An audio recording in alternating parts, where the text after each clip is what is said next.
Election होना है।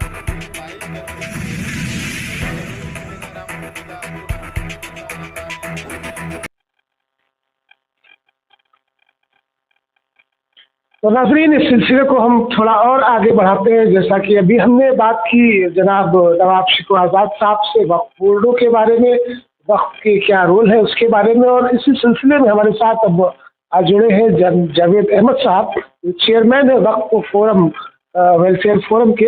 हम उनसे बात करेंगे जिस तरह से सरकारें विकास की बात करती है, विकास के नाम पर जिस तरह से प्रोपेगेंडा सेट किया जाता है, लोगों को उनके हक से अलग किया जाता है, उनके अधिकारों से उन्हें वंचित किया जाता है, इस पर हम बात करेंगे। बहुत बहुत स्वागत है आपका। हमारा सवाल ये है कि दिल्ली या उत्तर प्रदेश की हुकूमत की बात करें, सरकार की बात करें, जो जिस तरह से इस सरकार में वक्त के जो अफलाक पे जो टेढ़ी नज़र रखी जा रही है, ये क्या मामला है? बहुत अच्छा उन्वान आपने सामने रखा है। मुख्तसर ये इसमें मैं बताना चाहूँगा आपके चैनल के माध्यम से कि वक्फ अमलाक एक लीगल सेंसिटी और शरई तौर से ये वैलिडेट है, और हिंदुस्तान में 1913 में एक वैलिडिटी एक्ट आया और इसका सिलसिला यहाँ से शुरू हुआ, लेकिन इससे कबल भी था। अल्लाह के रसूल सल्लल्लाहु अलैहि वसल्लम के ज़माने से वक्फ का एक सिलसिला शुरू हुआ। मुसलमानों के लिए एक बेहतरीन नायाब तोहफ़ा कुरान ने ज़कात के तौर पे उन लोगों के लिए था जो मुफलिस, गरीब और मिस्कीन थे, जो समाज की एम्पावरमेंट का काम करता है। इसी तरह एक डायनेमिक एसेट जो है मुसलमानों के पास, जिसको आप कहते हैं कि वक्फ है। ये तमाम वक्फ अल्लाह के नाम से जो की गई, उनका मकसद ये था कि समाज के most needed off the society, यानी सोसाइटी के most needed off the person को सर्व करना था। तो बेइंतहाई इसका मकसद बहुत ही वाज़ेह और पाक साफ है। ज़रूर इसमें खराबियाँ आई हैं वक्त के साथ। जब इसका सिलसिला सरकार के नज़र में देखेंगे 1947 के बाद 1952 जब जमींदारी उन्मूलन एक्ट आया, वहीं से चीज़ों की खुर्द-बुर्द का सिलसिला शुरू हो गया, जिसमें आप दिल्ली से लेके तमाम साउथ के या उत्तर प्रदेश को अगर देखेंगे कि दो बड़े क्षेत्र हैं जहाँ पे काम तो बहुत अच्छा हुआ है साउथ में, लेकिन आप नॉर्थ के पृष्ठभूमि में देखेंगे, खासतौर से दिल्ली और उत्तर प्रदेश, बिहार को, यहाँ पे आप पाएंगे कि सबसे ज़्यादा औकाफ की तादाद यहाँ पर है। तो दिल्ली में जो 123 वक्फ प्रॉपर्टी का काफ़ी जो सोर्स है मीडिया में जो तमाम तरह की खबरें देखते हैं, वो काफ़ी सच्चाई से परे भी हैं, कुछ उसमें सच्चाई भी है। लेकिन जो हमारी तरफ से बेदारी का जो तरीका होना चाहिए, लोगों तक बात पहुंचानी चाहिए और इसके हकीकत से लोगों को बताना चाहिए समाज को, तो आज ये बिखराव और नफरत का आपको सामना नहीं करना पड़ता। इसीलिए सरकार अपनी चीज़ों के विकास के मॉडल को आगे रख करके, ख़ासतौर से दिल्ली में विस्टा प्रोजेक्ट के बारे में, कुछ ऐसी मसाजिद हैं जो तारीखी हैं, उसमें 5 ऐसी मस्जिद हैं जो राष्ट्रीय धरोहर के उसमें आती हैं लिस्ट में, जिसका आप कह सकते हैं आर्कियोलॉजिकल सर्वे ऑफ इंडिया या और औकाफ में भी दर्ज हैं, जो 350-400 वर्ष पहले से हैं। आज का उसका करंट सूरत हाल में आप उसकी अगर तस्वीर देखेंगे तो उस तस्वीर में ये दिखता है कि सरकार वक्फ के सेंसिटी, वक्फ के रखरखाव, जो वक्फ बोर्ड की जिम्मेदारी थी, जो सरकार की जिम्मेदारी थी, उसमें नाकाम रही। आज इस सिचुएशन यहाँ तक आ गया कि तमाम जुड़ी हुई दरगाहें, उससे जुड़ी हुई जो मज़ारें थी, उनको मिसमार कर दिया गया। अब मस्जिदों के लिए हाल ही में आपने देखा होगा कि एक न्यू दिल्ली म्यूनिसिपल कॉरपोरेशन ने एक नोटिस जारी किया है, जिसमें वो आवाम से पूछना चाहती है कि आपकी राय क्या है। चूँकि वहाँ पे बहाना है कि ट्रैफिक का वहाँ पे बहाव या फ्लो जो है ठीक नहीं है, तो राउंड अबाउट की बात करता है। आप अगर कभी दिल्ली के रूपरेखा को देखे हों करीब से, तो आप देखेंगे कि तमाम ऐसी जगह हैं जहाँ पे राउंड अबाउट की बात को अगर देखा जाए तो कोई भी वहाँ पे नहीं चीज़ बचेगी।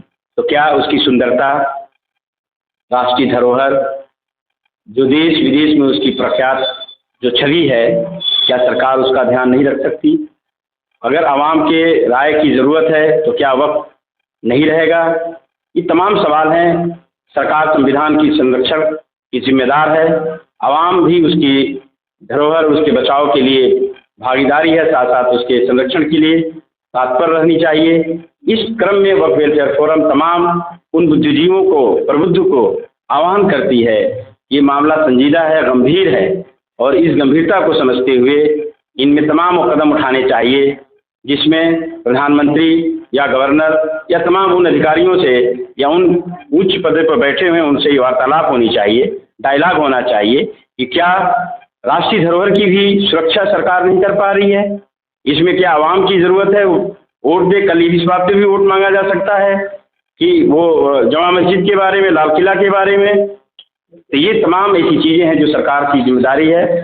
सरकार की जिम्मेदारी बिल्कुल अपनी तय होनी चाहिए और उसमें संविधान के रूपरेखा में सुरक्षा प्रदान करना चाहिए। हर नागरिक को इस देश में अपने मजहब, अपने लिंग्विस्टिक या माइनॉरिटी के जो कैरेक्टर हैं उनकी सुरक्षा संविधान देता है और यकीनन इस पे कोर्ट भी काफ़ी सीरियस है और अपनी नज़र निगाह में उसको अपनी सुन, और इसमें किसी हद तक लड़ाई लीगल जो है लड़ी जाएगी। और हम इस बात से पूरी तरह से आवाम से को मुत्तफिक करने की आह्वान करता हूँ। ऐसे मामलों को जिसमें आपका राइट और जिसमें आपकी मजहबी राइट और जो सामाजिक राइट है उसके लिए खुद आप दायित्व हैं, आपकी जिम्मेदारी है, आपका दायित्व है, आप उसके लिए नियम संबद्ध और आप कानून के दायरे में अपने एहतजाज और अपनी चीज़ों को रखें। तो इसमें ये बात समझी जा सकती है कि हिंदुस्तान में हुकूमत मोदी सरकार हो या उत्तर प्रदेश में योगी सरकार हो, जिस तरह से आपने कहा कि जो चौराहे बनाने को लेकर एक तरह से प्रोपेगेंडा है कि यहाँ पर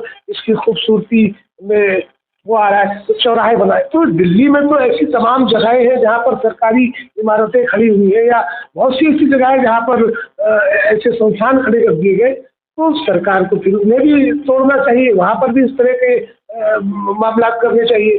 तो इससे ये देखा जा सकता है कि इस देश में सुन्नी वक्फ बोर्ड की बात करें या शिया वक्फ बोर्ड की बात करें या माइनॉरिटीज में किसी भी मजहब की बात करें, हुकूमत की मंशा ये है कि वो इस बहाने से, इस आड़ से वो प्राइवेट बिल ला कर करे या जिस भी तरह से करे इन धरोहरों को खत्म करना चाहते। बिल्कुल सरकार की मंशा जो है साफ ये होनी चाहिए कि तमाम नागरिक देश के तमाम विचारधाराओं के, मजहब के मानने वालों को लिंग्विस्टिक, कल्चर, रीजनल, डेमोग्राफी सबकी सुरक्षा प्रदान करना सरकार का दायित्व है। इसमें से भी है कि जो राष्ट्रीय धरोहर है राउंड अबाउट तो ये बहाना है। तो क्या कल किसी भी चीज़ों के बारे में आप रायशुमारी कर सकते हैं? आपने 1 जनवरी 2024 तक आपने एक नोटिफिकेशन के जरिए आपने रायशुमारी की है। क्या यहाँ बात खत्म हो जाएगी? क्या ये बहाना है? नहीं। तमाम आप देखेंगे गुजरात से लेके बनारस तक या आप गाजियाबाद से लेके आप लखनऊ के तमाम विकास के नाम पे तमाम विवादगाहों को रिमूव किया गया है। हाईकोर्ट का आदेश ही कहता है कि इनकन्वीनियंस के तौर पे रिमूव किया जा सकता है। अजम साहब, एक बहुत अहम सवाल अभी रह गया है क्योंकि उस पर बात करना बड़ा ज़रूरी है। जिस तरह से केंद्र की मोदी सरकार अलग अलग मुख्तलिफ किस्म के प्रोजेक्ट लाने की बात करती है, उस प्रोजेक्ट के हवाले से तमाम ऐसे गांव हैं, तमाम ऐसे जो इलाके हैं जहाँ की जो ज़मीनें हैं, जो वक्त की ज़मीनें हैं, उसको अधिग्रहित करने की बात है। और उत्तर प्रदेश में ख़ास तौर पर तमाम ऐसे ज़िले हैं जहाँ पर मुख्तलिफ किस्म के योगी सरकार जो प्रोजेक्ट तैयार करती है और उस प्रोजेक्ट की आड़ में औकाफ की उन ज़मीनों को उसका इस्तेमाल करने की कोशिश कर रही है। इसमें उत्तर प्रदेश सरकार ने इनफैक्ट अक्टूबर 2022 में एक शासनादेश के जरिए जो वक्फ एक्ट के तरफ से वो परिभाषित है, डिफाइन है कि वक्फ बाय यूज़र वो संपत्ति होती है जो इस्तेमाल में होती है। मिसाल के तौर पे कब्रिस्तान, इबादतगाहें तो तमाम इस्तेमाल में होती हैं, लेकिन जो गवर्नमेंट के रिकॉर्ड हैं या वक्फ के रिकॉर्ड में भी इंदराज नहीं होती हैं। लेकिन वक्फ बोर्ड ने डिफाइन किया है कि ऐसे भी वक्फ बाय यूज़र भी ये संपत्तियां वक्फ की हैं। यहाँ पे सवाल ये है कि उन संपत्तियों का सर्वे करना 1995 में जब वक्फ एक्ट लागू हुआ तो उसमें सर्वे ड्यू था, वो सर्वे सरकार की जिम्मेदारी थी, वो सर्वे नहीं हुआ। फिर 2013 में एक अमेंडमेंट एक्ट आया जिसमें भी वक्फ सर्वे ड्यू था, जो सरकार की जिम्मेदारी थी। इसके लिए एक बहुत डिपार्टमेंट, बड़ा डिपार्टमेंट है, जिसका जो उच्च अधिकारी कमिश्नर होता है, ACS रैंक का होता है, सर्वे कमिश्नर होता है, जिले में डिप्टी कमिश्नर जो जिला अधिकारी होता है।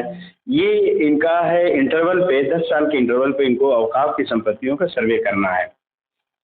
इस लापरवाही से रिजल्ट आपको सामने में ये चौंकाने वाले आ रहे हैं कि तमाम जिलों, तहसीलों, ब्लॉक में उत्तर प्रदेश की एक बहुत ही ड्रीम प्रोजेक्ट चला रहा है, जिसको ग्रामीण स्वच्छ भारत मिशन के तहत, और बिल्कुल विकास के रथ पे अगर कोई भी स्पीड पकड़ने की बात है तो उसमें हर वर्ग की सहयोग की भी ज़रूरत है। लेकिन ये भी देखना ज़रूरी है कि किसी की जो औकाफ हैं, जिनकी धार्मिक जो जो जो उनकी जो जो संपत्तियां हैं, खासतौर से शमशान घाट या कब्रिस्तान है या करबला है, वो जरूर इस्तेमाल में तो हैं, लेकिन आपके राजस्व रिकॉर्ड में वो दर्ज नहीं है। और वक्त सर्वे कमिश्नर ने अपने दायित्वों को पूरा न करने से तो राजस्व रिकॉर्ड में उनकी जो इंदिराज है, बंजर, भीटा, ऊसर प्रति के नाम से है, लेकिन वहाँ पे वक्फ या शमशान घाट में इस्तेमाल में होता रहा। सरकार अगर इस पे नहीं चेती या नहीं संदेश को गंभीरता से लेगी तो तमाम डिस्प्यूट सामने वक्फ बोर्ड के पास आ रहे हैं। फोरम को तरह तरह के खबरें मिलती हैं कि जहाँ पे थोड़ी सी भी ज़मीन अगर कहीं कब्रिस्तान से जुड़ी हुई छुटी है, वहाँ पे अगर कब्रें दफनाई जा रही थी तो उनको कूड़ा घर का बनाया गया। वहाँ पे जहाँ पे और कस्बे से करीब है या कोई और जगह ऐसी है जहाँ पे ज़मीन शमशान और कब्रिस्तान से जुड़ी है, वहाँ पे टॉयलेट बनाया जा रहा है, कम्युनिटी टॉयलेट बनाया जा रहा है। ये एक गंभीर मामला है और सरकार को इन चीज़ों पे ध्यान देना चाहिए। इस तरह से संपत्तियों का खुर्द के साथ साथ उनकी सेंसिटिविटी मेंटेन होनी चाहिए। और ये बात बहुत अहम है कि तमाम उत्तर प्रदेश में ऐसी संपत्तियां हैं जो जमींदारी उन्मूलन एक्ट के तहत नहीं कवर होती हैं, उसको भी उसमें मुआवजा देके, बॉन्ड देके उसको इंदराज कर लिया गया। सुप्रीम कोर्ट की तमाम इन पे व्याख्यान हैं और राजस्व मैनुअल हो या जमींदारी उन्मूलन एक्ट के तहत अगर आप देखेंगे तो उसमें ऐसी चीज़ बहुत साफ बताई गई कि जो संपत्तियां 1946 से पहले की इंदराज हों उनको जो है इस अधिनियम के तहत उसको हम एक्विजिशन नहीं कर सकते, बॉन्ड नहीं दे सकते या उनका एन्युटी नहीं दिया जा सकता। लेकिन तमाम केस ऐसे आ रहे हैं उत्तर प्रदेश में तमाम जिलों से, ये ऐसी चीज़ें इसमें कोर्ट ने भी कई मैटर में इस तरह के मामले में गंभीरता से लिया है कि ऐसे कितनी संपत्तियां हैं जो जमींदारी उन्मूलन के एक्ट में के तहत नहीं लेनी जानी थी, ली गई हैं और पुनः उसको रजिस्टर्ड किया गया है धर्मार्थ के नाम से। धर्मार्थ किसी की भी हो, किसी धर्म की हो या ट्रस्ट की हो, उनको इनसे बाहर रखना था, लेकिन आज भी उसमें डुअल स्टैंडर्ड मिलता है, कन्फ्लिक्ट पैदा करता है समाज में। और उससे क्या होता है, आप इसको ऐसे समझें कि किसी व्यक्ति ने 750 एकड़ ज़मीन वक्फ किया इस मंशा से कि ऑर्फन है, यतीम है, मिस्कीन है, ये उनके लिए उसने दान की। लेकिन आप यकीन मानिए कि 1952 के बाद वो ज़मीन किसी आम आदमी को पट्टा कर दी जाती है, तो कहीं न कहीं समाज के जो दायित्व बनता है, यानी जो गरीब और जो ज़रूरतमंद थे उनको ज़मीन का लाभ मिलना चाहिए था, उस वक़्त के अमलाक का उनको लाभ मिलना चाहिए, उसका फलाह के लिए उनके लिए था। तो आपने एक किसी फलाही काम को आपने उसको रोक दिया और आपने दूसरे लोगों को गलत तरीके से, अधिकारियों के भूल से, गलती से या आपने जो किया है उसका इम्पैक्ट जो है आज देखने को मिल रहा है कि तमाम गुर्बत, बेरोज़गारी कि में एक बड़ा अहम रोल है वक्फ के प्रॉपर्टी का, जो उसकी मंशा के मुताबिक गरीबों को, ज़रूरतमंदों को उसका फ़ायदा पहुँचे। साथ ही साथ सरकार की जो मंशा है सबका साथ सबका विकास, जिसमें 1 बिलियन डॉलर जो है उत्तर प्रदेश को कवर करना है, ये भी एक GDP का हिस्सा हो सकता है। जब वहाँ पे कॉलेज बनेंगे, स्किल सेंटर बनेंगे, वहाँ पे जो हमारी स्टार्टअप के जो प्रोजेक्ट बनेंगे या कमर्शियल एक्टिविटीज़ के लिए वो ज़मीन लीज पे दी जाएगी, तो जो उसको रोज़गार मिलेगा, साथ के साथ देश के भी विकास के रथ में एक माइनॉरिटी, एक नागरिक के तौर पे वो अपनी भागीदारी सुनिश्चित कर सकता है। और इसी के साथ मैं ये आह्वान फिर से कहूँगा, ये जिम्मेदारी वक्फ बोर्ड और सरकारों की नहीं है, ये वक्फ अमलाक जो है ये आवाम से, मुस्लिम कम्युनिटी के हर फर्द से इसका ताल्लुक़ है और हर फर्द को अपनी जिम्मेदारी का भूमिका निभानी होगी। इसके बचाने, इसकी हिफाजत और इसकी मॉनिटरिंग और रहबरी के लिए उसको खुद आगे आना पड़ेगा, उसकी मैनेजमेंट को देखना होगा। तब जाके बाद ये सबके साथ सबके विकास और सरकार के इस कदम का स्वागत है। हमारे जो इलीगल अनऑथराइज अतिक्रमण है उसमें सरकार का सहयोग है। अगर आप जाते हैं IDRS पे जाते हैं, तहसील दिवस पे जाते हैं तो ये सरकार सुनती है। कई आपके पास केस हैं पश्चिमी उत्तर प्रदेश में, अब तक फोरम ने 150 से 200 बीघे ज़मीन इस सरकार से खाली करा चुकी है। तो मैं उम्मीद करता हूँ कि नागरिक को अपनी भागीदारी सुनिश्चित करना है। फोरम हर कदम पे उनके साथ है जहाँ पे उनके साथ अन्याय हो रहा है, कमेटियों के साथ अन्याय हो रहा है, वक्फ बोर्ड के साथ हो रहा है, सरकार से हम बात करते हैं, पॉलिसी मैटर पे बात करते हैं।